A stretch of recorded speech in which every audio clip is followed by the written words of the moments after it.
வணக்கம். இன்றைக்கி வந்து சப்பாத்திக்கு ஒரு சைட் டிஷ்ஷாக ஒரு கீரை பண்ண போகிறோம். இது ரொம்பவே அருமையாக டேஸ்ட் இருக்கும். இது வந்து நம்ம அரக்கு கீரைன்னு சொல்லுவாங்க நம்ம ஊரில். இங்கே வந்து சவுளி பாஜின்னு சொல்லுவாங்க. இது உடம்புக்கு வந்து ரொம்பவே குளிர்ச்சி. இதில் வந்து நிறைய மினரல்ஸ் இருக்குது. இதுக்கு வந்து நான் இப்போ 2 வெங்காயம் எடுத்து வச்சுருக்கேன். அதுக்கப்புறம் வந்து கொஞ்சம் வேர்க்கடலை வறுத்து வச்சுருக்கேன். அதில் வந்து கொஞ்சம் சீரகமும் வெள்ளைப்பூடும் போட்டிருக்கேன். இதை வந்து கொஞ்சம் திரித்து பவுட்ரு பண்ணி நம்ம இதை வந்து இந்த கீரைக்கு போடணும். இந்த கீரைக்கு அவ்வளோ டேஸ்ட்டாக இருக்கும். இந்த கீரையில் வந்து நம்மளுக்கு வந்து நிறைய கால்சியம், ஐரன், இப்படி வந்து நிறைய ப்ரோட்டீன் இதெல்லாம் இருக்குது. உடம்புக்கு ரொம்பவே குளிர்ச்ச ரொம்பவே நல்லது. இது சாப்பிட்றதுனால வயிறும் சுத்தமாகவும் ரொம்ப நல்லாயிருக்கும். இப்போ நான் ஒரு கடாய் சூடு பண்ணி வெங்காயம் நல்லா பச்சை மிளகாய் போட்டு வதக்கிட்டு அதுக்கப்புறம் நம்ம வந்து இந்த கீரையை வந்து கழுவி போட்டுடணும்.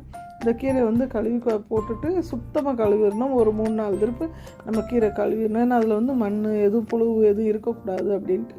அதனால நம்ம சுத்தமாக கழுவி அதை வந்து கீரை எண்ணெயில் போட்டு வதக்கணும். இப்போ இதில் வந்து நீங்கள் வதக்கும் போது இதில் வந்து தண்ணியை ஊற்றக்கூடாது, கொஞ்சம் கூட தண்ணி ஊற்றக்கூடாது.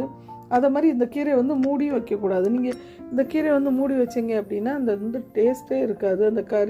அந்த கீரையோட கலரும் மாறிடும். அதனால் என்றைக்குமே கீரை வந்து நீங்கள் எந்த கீரை வதக்குனாலுமே அதை நீங்கள் மூடி வைக்காங்க. சிலவங்க மூடி வைப்பாங்க.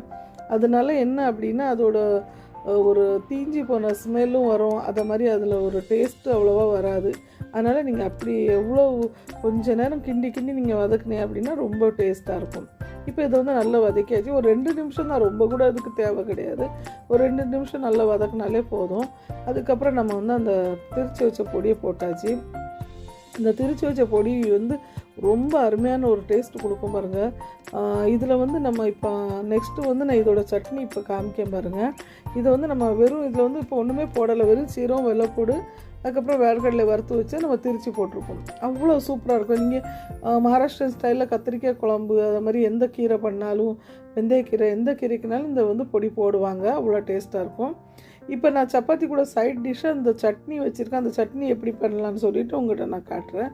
இப்போ வந்து அவ்வளோ டேஸ்ட்டாக தான் இந்த சட்னி வந்து நம்ம பாருங்கள், நம்ம இதுக்கு கீரைக்கு எது போட்டோமோ அதை தக்காளிக்கும் போட்டிருக்கோம். அவ்வளோ